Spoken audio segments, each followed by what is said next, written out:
Hello students, क्या हाल चाल। मैं आप लोगों से एक बात बोलना चाहता हूँ कि इस चैनल पे 12th क्लास हिंदी की पहला काव्य खंड खरबक चालू होने जा रहा है।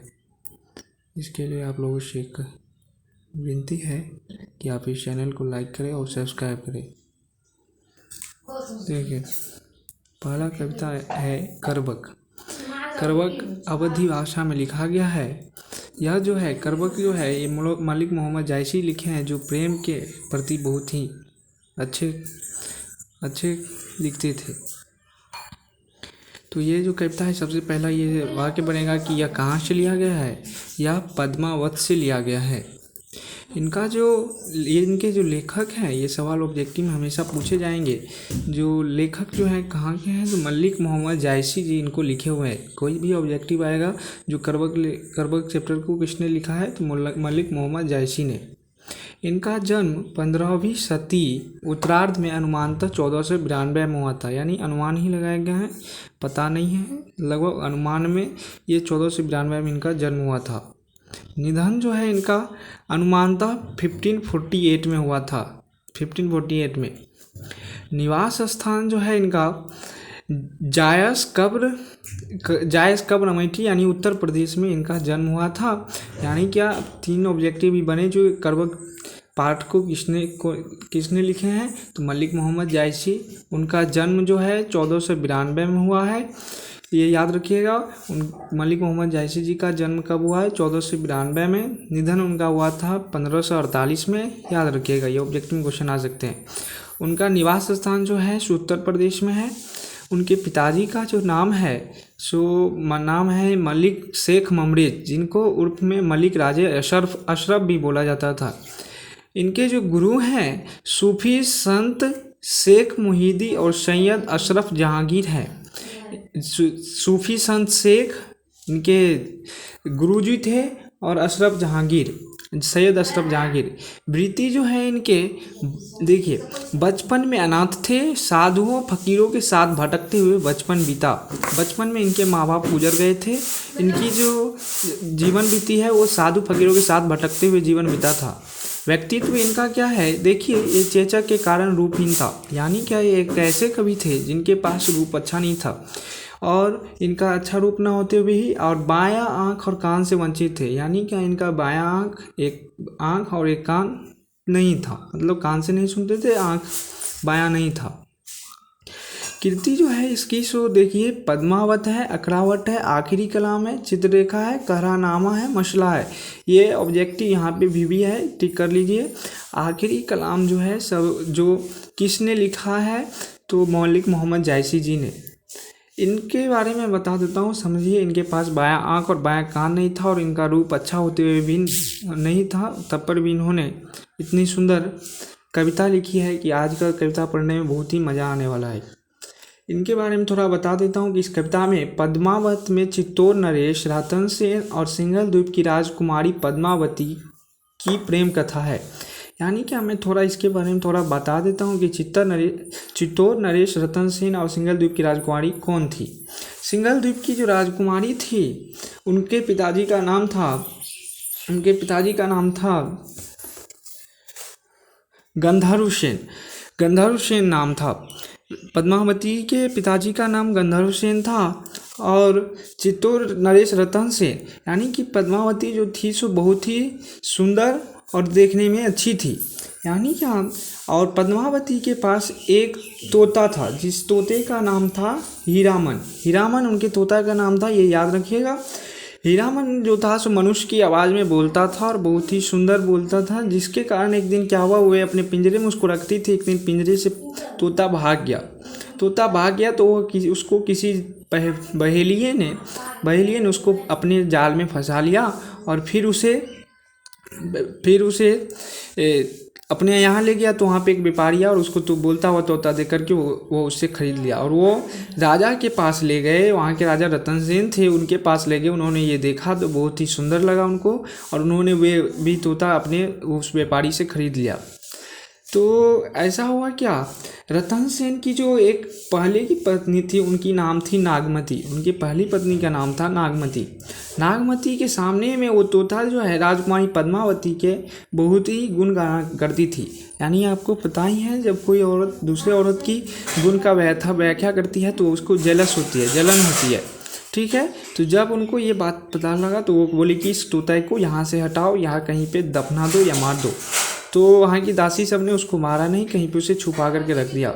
जब राजा रतन सेन ने उस तोता को खोजा तो वो तोता नहीं मिला। तब उन्होंने बहुत ही गुस्सा किया, तो वो तोता को उनको सामने लाया गया। तोता को जब उसके सामने लाया गया तो तोता ने उस रानी पद्मावती की बहुत ही व्याख्या की, वो कैसी है, बहुत ही सुंदर है देखने में, ऐसी ऐसी बातें बोली। तब वो राजा को पद्मावती से मन ही मन में प्रेम हो गया। तो उन्होंने उसको पाने के लिए चल पड़े सिंघल द्वीप। सिंघल द्वीप जो है सो श्रीलंका में है। सिंघल द्वीप यानी याद रखिएगा श्रीलंका में है। जब वो वहाँ पे गए श्रीलंका तो उनको रास्ता में बहुत सारी बाधाएं हुए। उनके पिताजी जो थे सो गंधर्व सेन भी बहुत उन पर गुस्सा किए, युद्ध हुआ।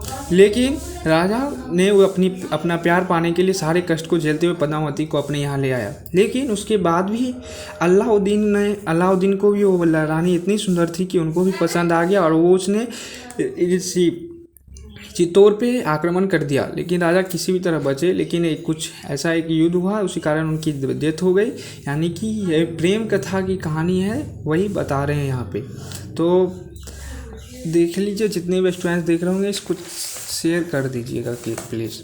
आज पहला मैं करवक पढ़ाने जा रहा हूँ। इसका देखिए, करवक का आपको एक एक हिंदी अर्थ और ऑब्जेक्टिव भी मैं करवाऊँगा। थोड़ा यहाँ पे बढ़िया से तैयारी हो जाएगी बढ़िया से, ठीक है। देखिए करवक की पहला जो है वो देखिए लिखा हुआ है, एक नैन कवि मोहम्मद गुनी। यानी क्या, एक नैन कवि मोहम्मद गुनी, एक ही आँख थे। यानी समझिए इनके पास एक आँख थे। कैसा होगा कविता, कितना सुंदर अच्छे लिखे हैं, बहुत ही आज मजा आने वाला है। एक नैन कवि मोहम्मद गुनी, एक ही आँख थे कवि मोहम्मद जी के पास नहीं, उनका कितना गुण गाऊं। सोई बिमोहा जे ही कवि सुनी, जो उनके बिमोहा कोई नहीं सुना होगा। चांद जैसे जग विधि अवतारा, दिना कलंक किने उजियारा। यानी क्या बोल रहा है, एक नैन कवि मोहम्मद गुनी, सोई बिमोहा जय कवि सुनी। चांद जैसे जग विधि अवतारा, दिना कलंक किने उजियारा। यानी क्या, चांद जैसन, यानी विधि माने होता है विधाता, अवतारा। भगवान ने तो चांद को भी जन्म दिया है, अवतारा भगवान ने चांद को भी जन्म दिया है। क्या चांद के पास दाग नहीं है? चांद के पास दाग होते भी वो भी बिना कलंक नहीं, उनके पास कलंक है। दाग होते हुए भी पूरे संसार को क्या करती है, उजियारा देती है। यानी क्या, आपका एक अवगुण आपको, यानी आपका मुँह काला है गोरा, उससे मतलब नहीं है। अगर आपके पास गुण है तो पूरे संसार को आप उजियारा कर सकते हैं। जैसे फिर आगे बता रहा है कि जग सूझा एक नैना, यानी कि एक ही आँख से पूरे संसार को देख लिया। नहीं, जग सूझा एक नैना, मैंने पूरे संसार को एक ही आँख से जान गया। मलिक मोहम्मद जैसी बोलते हैं कि मेरे पास एक ही आँख है और मैंने पूरे संसार को एक ही आँख से देखा। उबाशुकश नक्तन महा, यानी क्या, नक्तन माने होता है नक्षत्र, नक्तन माने नक्षत्र। जैसे नक्षत्र में उवा माने उगना, शुक्र तारा का नाम है शुक्र तारा। जैसे नक्षत्र में शुक्र तारा उगते हैं, नहीं, उसको सब पहचान लेता है। जैसे ऐसे ही बता रहा है कि आकाश में तो बहुत सारे तारा उगते हैं, लेकिन उसमें कैसे हम लोग शुक्र तारा को पहचान लेते हैं, नहीं। जो लही अम्बही डाब न होई, यानी बोल रहा है क्या, जैसे आम में जब तक कोई चेप होता है ना, आम में कोई चेप नहीं लगता है तो लही सुगंध बसाई न सोई, तब तक कोई सुगंध नहीं आता है। यानी क्या, आम में भी जब तक चेप नहीं लगता है, चेप समझते होंगे, जब तक नहीं लगता तब तक कोई सुगंध नहीं आती है। यानी बोल रहा है क्या, कि न समुद्र पानी जो खारा, तो अति भई असूझा पारा। यानी क्या, समुद्र का जो पानी है खारा है, बेकार है, कोई अच्छा नहीं है। खारा माने नमकीन होता है, नहीं, कि समुद्र का जो पानी है सो कितना खारा है। तो अति भई असूझा पारा, तब पर वो कितना विशाल है, कितना अपार है, वही बता रहा है। जो सुमयु त्रिशूल पिनाशा, बा कंचन गिरी लग आकाशा। यानी क्या, भगवान शंकर जो थे सुमेरु पर्वत का नाम है, उस पे त्रिशूल चलाए थे कि ये जाओ नष्ट हो जाओ, विनाश करने के लिए उस पे त्रिशूल चलाए। भाग कंचनागिरी लाग आकाशा, लेकिन ऐसा हुआ कि उसमें त्रिशूल लगते ही वो कंचनगिरी की तरह लग गया। कहाँ पे? आकाश में। नहीं, कंचन मतलब कंचन माने होता है सोने का जैसा लग गया। कहाँ पे? आकाश को वो छूने लगा। यानी क्या, एक कि उसको चाहा नष्ट करने, लेकिन वो क्या हो गया? सोने का जैसा हो गया। जहु लही घरी कलंक न परा, कांच हुई नहीं कंचन करा। बता रहा है क्या, जो लही घरी कलंक न परा। नहीं, यानी घरी माने होता है घरा को जब तक लही माने आग में जब तक जलाया नहीं जाता है, कांच हुई, तब तक वह सोने के जैसा यानी तपता नहीं है और अच्छा दिखने में नहीं होता है। एक नैन जस दर्पणो तही निर्मल भाव। बोल रहा है क्या, एक आँख से एक नैन जस दर्पण हुई तो ही निर्मल भाव।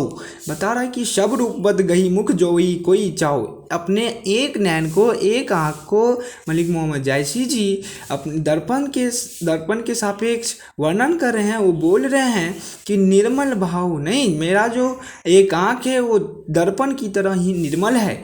सब रूपवत गई मुख जो भी कई चाओ। बता रहे हैं क्या, कितने भी बड़े से बड़े रूपवान होते हैं वो भी कहाँ जाते हैं? अपने दर्पण के पास जाके देखते हैं कि मेरा मुँह अब अच्छा है कि नहीं है। नहीं, फिर आगे बता रहे हैं क्या, जैसे अभी पहले में बताया है कि चांद जो होते हैं, चांद में दाग होते हुए पूरे संसार को उजियारा कर देता है। नहीं, जैसे बता रहा है कि आप पूरे आसमान में जैसे हम लोग सुख तारा को पहचान लेते हैं कि ना, समुद्र तो इतना खारा है, लेकिन खारा होते हुए वो कितना है? असूझ है, अपार है।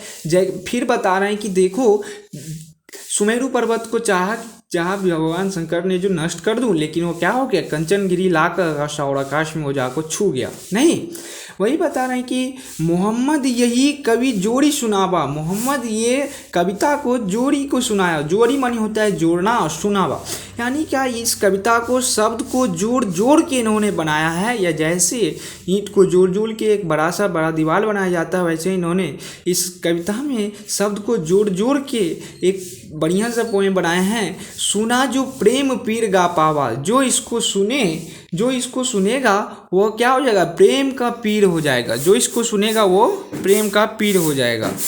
आगे बता रहा है कि जोड़ी लाई रकत के लिए। नहीं, जैसे ईंट को दीवार में जोड़ने के लिए आप लोग मसाले का यूज करते हैं, वैसे ही इन्होंने शब्द को जोड़ने के लिए रक्त के आंसू को जोड़ा है। गाढ़ प्रीति नैन जल भई, जैसे नैन पूरा मेरा जल यानी आंसू से भर के मैंने इसको रचना किया है। ओ मन जानी कवित अस्किन्ना, मेरा मन ही जानता है। ओ मन जानी, मैंने बता रहा है कि मेरा मन ही जानता है इस कविता को किस कारण से मैंने लिखा है। ओ मन जानी कवित अस्किन्ना, मैंने इस कविता को किस कारण लिखा वो मेरा मन ही जानता है। मकू या रहे, मकू माने होता है शायद, मकू माने क्या होती है? शायद। मकू या रहे जगत मह चिन्हा, नहीं, इसलिए मैंने लिखा हूँ कि शायद मेरी कुछ पहचान रह जाए, चिन्हा मुझे लोग कुछ जाने। कहाँ हो रतन सेन असी राजा, अभी मैंने रतन सेन का कहानी बताया था। वे बोल रहे हैं कि कहाँ शो रतन सेन अश राजा, कहाँ शुवा अशपौदी अपराजा, कहाँ अल्लाउद्दीन सुल्ताना, कहाँ राघो जे किन्ना बखानू। मतलब वो बोलते हैं कि कहाँ रहे राजा रतन सेन, कहाँ रहे वो सुगा बुद्धि उपराजा, जो बोलते थे, जो बुद्धि थे, बुद्धिमान थे, वो भी तोता भी नहीं रहा। कहाँ अल्लाउद्दीन सुल्तानू, जिन्होंने आक्रमण किया था, अल्लाउद्दीन सुल्तानू कहाँ रहे? कहाँ राघो माने राघव रतन सेन कहाँ रहे? किन्ना बखानू, नहीं, कहाँ रहे? न रहे राजा रतन सेन, न रहे वे बुद्धिमान सुगा, और न रहे अलाउद्दीन सुल्तान, न रहे राघव। वही बता रहे फिर, कहाँ स्वरूप पद्मावती रानी, कहाँ स्वरूप पद्मावती रानी, कहाँ कोई न रहा जग रही कहानी। बता रहे हैं कि कहाँ रहे पद्मावती रानी। नहीं, पद्मावत जो इतनी स्वरूप थी, इतनी सुंदर थी, वो भी नहीं रही। क्या रह गया? केवल जग रही कहानी, केवल उनकी कहानी ही रह गई। धनी सो पुरुष जस कृति जासु, बोल रहे हैं कि धन्य है वो लोग पुरुष माने पुरुष होते हैं। जस कृति जासु, केवल उनकी क्या रह गई? कीर्ति रह गई। फूल मरे पे बरू मरे न बांसु। बोल क्या रहे हैं, फूल मरे पे मरे न बांसु, यानी कि फूल तो मर जाते हैं लेकिन उसकी डाली जो होती है कभी नहीं मरते हैं। केऊ न जगत जस बेचा कोई केई न लिन्हा जस मोल। बोल रहा है कि कोई जस नहीं बेच सकता है जगत में। जैसे कहीं कोई दुकान पे जाएंगे और उसको बोलेंगे हमको एक पैकेट जस दो, क्या मिलेगा? कोई बॉर्नविटा है जो मिलेगा? नहीं। वही बात बता रहे कि केऊ केई न जगत जस बेचा कोई न लिन्हा जो जस मोल। न कोई जस को खरीद सकता है न कोई बेच सकता है। फिर आगे बता रहे हैं कि जो यह पढ़े कहानी हम सुमरे दुई बोल। नहीं, जो यह कहानी पढ़ेगा, नहीं जैसे हनुमान चालीसा में बोला जाता है, नहीं वैसे ही यहाँ पे देखिए, जो यह पढ़े कहानी, जो मेरा ये कहानी पढ़ेगा हम सुमरे दुई बोल, हमें थोड़ा दो लाइन हमें भी याद कर लेगा। इसीलिए मैंने इस कविता की रचना की थी। यानी कितना ही शानदार था। आप लोगों से मात्र एक रिक्वेस्ट है कि आप लोग हमें कमेंट बॉक्स में कमेंट करके जरूर बताएं कि कैसा लगा। और अगर आप लोग मुझे मोटिवेट करते हैं तो मैं अगला और वीडियो बनाऊंगा और आप लोगों के लिए मैं इंतजार करूंगा कि आपको कैसा लगा। और आप लोग हमें कमेंट बॉक्स में ज़रूर कमेंट करके बताएं। धन्यवाद। तब तक के लिए bye bye and take care.